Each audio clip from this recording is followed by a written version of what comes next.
ទួលជួបតែយីឡុងទាញកបោះឆ្គងឆ្វេងសងឆ្គងស្នាមបោះឆ្វេងម្ដងទៀតសងអាស្នាមមកដែរបោះឆ្វេងតែម្ដងទៀតហើយក៏ទៅឆ្វេងថែមទៀតទៅឆ្វេងថែមទៀតទៅឆ្វេងថែមទៀតពេញលើវិញម្ដងបោះស្នាមសងវិញដែរពីវិបុលសុកឆ្គងឆ្វេងរបស់យីឡុងឆ្គងរបស់វិបុលសុកវិញយយឆ្វេងទៀតហើយ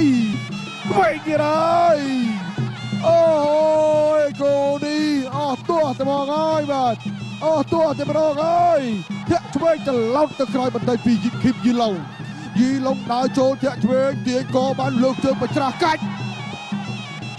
បានកលខ្សែសង្វៀនទាន់ពេលវេលាអញ្ញាកដាលក៏ត្រូលទាន់ពេលវេលាដែរមើលចុះវិបុលសុកដេញយីឡុងតែដេញមិនទៅយីឡុងដូចជាបមទៅវិញនេះ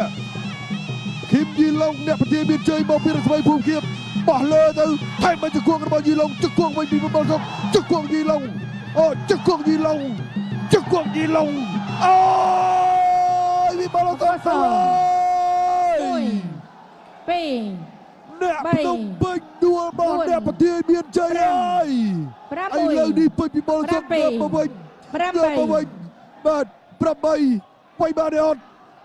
អត់ប្រកួតបន្តចុកទឹក3ឃីមយីឡុងត្បូងកចាក់ឆ្វេងចាក់ស្ដាំចាក់ឆ្វេងទៅហើយទៅលេងរួចហើយលោកវិបុលកវីដៃហើយបាទថ្ងៃនេះពេជ្រផោផង់ដួលទឹក5ពេជ្រវិបុលសុកដួលទឹក3យើងម៉ែមើលទឹកមុខរបស់លោកគ្រូពេជ្រសុផាន់ដល់យ៉ាងណាទៅបាទយ៉ាងណាទៅបាទធ្លាប់តែមានមកលោកគ្រូពេជ្រសុផាន់មក3 4នាក់យើងយកច្រើនចាញ់តែម្នាក់ទេបាទលើកនេះមក3នាក់